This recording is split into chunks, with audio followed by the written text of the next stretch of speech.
Carlos Icaza. I'm actually a serial entrepreneur. That's what I'm considered here in the Valley because I have already successfully started 2 startups. One was funded for 1.5 million, and the other one was seed funded. And these are my 10 commandments that I consider them to be my experience in trying to, working with people, investors, and everybody else like that in the actual what's considered to be here in Silicon Valley. Right, and one of the first commandments that I have is the one that was called believe in yourself. You have to believe in yourself more than anybody else in this planet, more than anybody else in the world, more than when your mom even told you were special when you were a little kid, because you're going to change the world. That's pretty much it. And if you don't believe that, you can't start there, right? It is really important at the end of the day that you believe that you can make a change. Right? Otherwise, like I said earlier, don't attempt to do it. The second thing is you got to find somebody that is crazy, passionate, and actually has the same vision that you do, and that is going to be your right-hand person, your wingman, wingwoman, and anything else out there that you can think of. Right? This person is the one that you're basically going to go through this, and you're going to probably see things not the right way, but you have to be brutally honest with each other. Right? And you have to be brutally honest with everybody that you work with, everybody you deal with, even investors. Right? If you don't like something, you say it out loud. Don't let anybody change your idea of what you're trying to do, what your vision is. If somebody says change something, you don't like it, you don't change it. And that's why you basically have to have a way that you can go and find divine inspiration.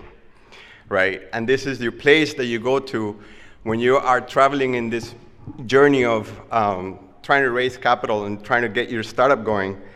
Who do you go to actually get that inspiration? Is this the Steve Jobs, is it Bill Gates, or is everybody else like that? Right? But one thing that you have to keep in mind at the end of the day, that it's not really about the money. Because if it was about the money, go to Miami, buy a kilo of Coke, it costs you like about $5,000, bring it up here to California, you can sell it for about $40,000. You can make money that way. Right? You're going to have moments of doubt. Every day, it's going to be a moment of doubt here when you actually are trying to raise money, and when you're dealing with a whole bunch of people, because everybody's going to say no to you, right? The Rolling Stones song says that even Jesus Christ had his moment of doubt and pain. We all do that. I have gone through that. Every day, you got to wake up, when you're trying to go raise money and somebody says no to you, or you're trying to close a business and somebody says no to you, and you hear that 365 days, you got to believe in yourself, right? And that's why I say you have to ignore all the people that basically say no to you. Ignore them. Cut them off. Somebody says no to you. I told one guy, a friend of mine, once said to him, he says, you know what, I think I'm buying a motorcycle. And he says, dude, what are you crazy? You're going to crash and die. Cut him off.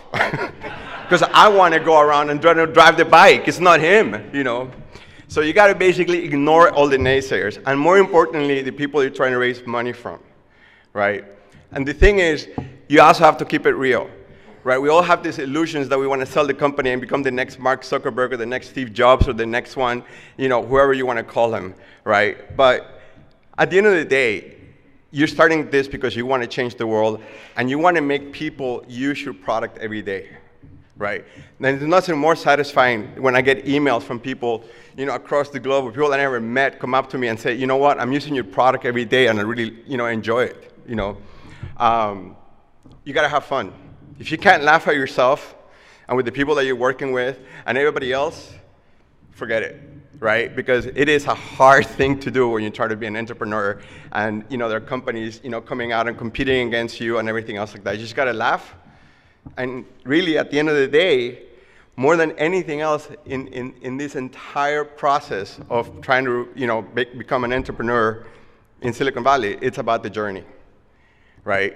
You have to really enjoy this because for me, and I hope that for everybody you in here, you get to be 80 years old and you look back and you can say to yourself, you know what? I tried it and I did it. You don't look back and you say, what if? Because that's what you're going to live with for the rest of your life. So enjoy the journey because that's the reward. Thank you.